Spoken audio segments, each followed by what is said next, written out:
আসসালামু আলাইকুম। আসেন আজকে আপনাদেরকে দেখাই আইস ভ্যানিলা লাতি কিভাবে বানাবেন। সর্বপ্রথম একটা গ্লাস নিয়ে নেবেন, গ্লাস নেওয়ার পরে এখানে রাখবেন, তারপরে মিটারটা জিরো করে দিবেন। মিটারটা জিরো করে দেওয়ার পরে এখন আপনাদের কাজ হচ্ছে দুধ দেওয়া। সর্বপ্রথম দুধ দিবেন। এই যে দুধ দিবেন কত গ্রাম? 200 গ্রাম। আইস ভ্যানিলা লাতি দুধ 200 গ্রাম।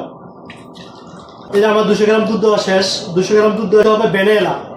এবার আপনি কারো কাছে সিরাপ আছে, কারো কাছে পাউডার আছে, আপনি যে যেটা দেবেন। আমার কাছে পাউডার আছে, আমি পাউডার দিব। পাউডার দিতে হলে কী করতে হবে? আপনাকে শেখা দিতে হবে। আর যদি আপনি পাউডার ছাড়া সিরাপ দেন, সিরাপ দিলে আর আপনাকে শেখা দেওয়া লাগবে না। এই জন্য বলতেছি, যদি আপনি সিরাপ দেন তাহলে আর শেখা দেওয়া লাগবে না, শুধু সাধারণ চামচ দেওয়া লাড়া দিলেই হবে। এখন আমি চলে 50 গ্রাম মিষ্টি। ভ্যানিলা মানে কি? মিষ্টি। এটার ভিতরে ভ্যানিলা মিষ্টি হবে। আপনি এটা লগে যখন দিবেন তখন মিষ্টি হবে, এছাড়া আর কিছু না। আসেন আমি দুধ দেওয়ার পর জিরো করে নিলাম, তারপরে এখন চলে গেলাম ভ্যানিলা। ফিল্টারটা নিলাম, এটার নাম হচ্ছে বুর্জো ফিল্টার। এটা নেওয়ার পরে এটা ভিতরে যদি পানি থাকে সুন্দর করে এই যে কাপড় দিয়ে সুন্দর করে ক্লিন করে নেবেন। ক্লিন করে নেওয়ার পরে তারপরে গাওয়া নেবেন, স্পাইটার দিয়ে ভালো করে ফিনিশিং করে নেবেন। স্পাইটার দিয়ে ফিনিশিং করার পরে আপনি আবার কি করবেন?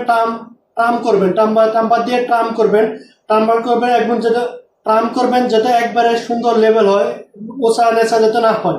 একদিকে বেশি কাইট, একদিকে বেশি ওস, এরকম যাতে না হয়, একবারে সুন্দর লেভেল হতে হবে। তারপর আপনার গাওয়াটা সুন্দর মতো আসবে।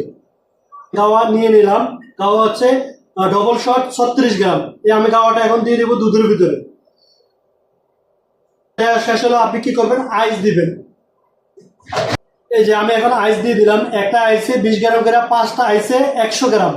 এই যে আমি এখন এর ভিতরে দিয়ে দেবো 100 গ্রাম আইস। দেওয়ার পর আপনাদের কাজ কি? শেকার দেওয়া। এবার শেকার দেওয়ার জন্য আপনাদের কাজ কি? যাতে আমরা ভ্যানিলা পাউডার দিছি, পাউডার দেওয়ার কারণে হচ্ছে এখন আমাদেরকে শেকার দেওয়া লাগবে। যদি আপনি পাউডার না দিয়ে যদি আপনি সিরাপ ব্যবহার করেন, ওই সময় আপনি চামচ দিয়ে ভালো করে একটু লাড়িয়ে দিলে চলবে। আর যদি পাউডার দেন, আপনি লাজিম শেকার দেওয়া লাগবে। এই যে এখন আমি শেকার দিব।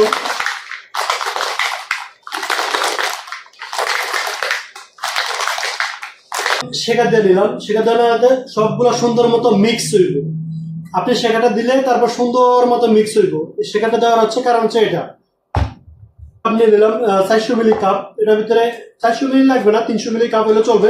আমি একটু বড় নিয়ে নিলাম, কারণ দামি কাপটা ইউজ করে নষ্ট করতাম চাই না। এ হচ্ছে আমার আইস ভ্যানিলা লাতি। দেখেন, এ হচ্ছে আইস ভ্যানিলা লাতি। দেখেন উপরে ফোমটা কি সুন্দর ফোম হয়েছে উপরে, দেখছেন? এরকম যখন আপনি ভ্যানিলা দিয়ে শেখা দিবেন এরকম ফোম আইব। এরকম ফোম এলে টেস্ট একবার মিয়া আসবে।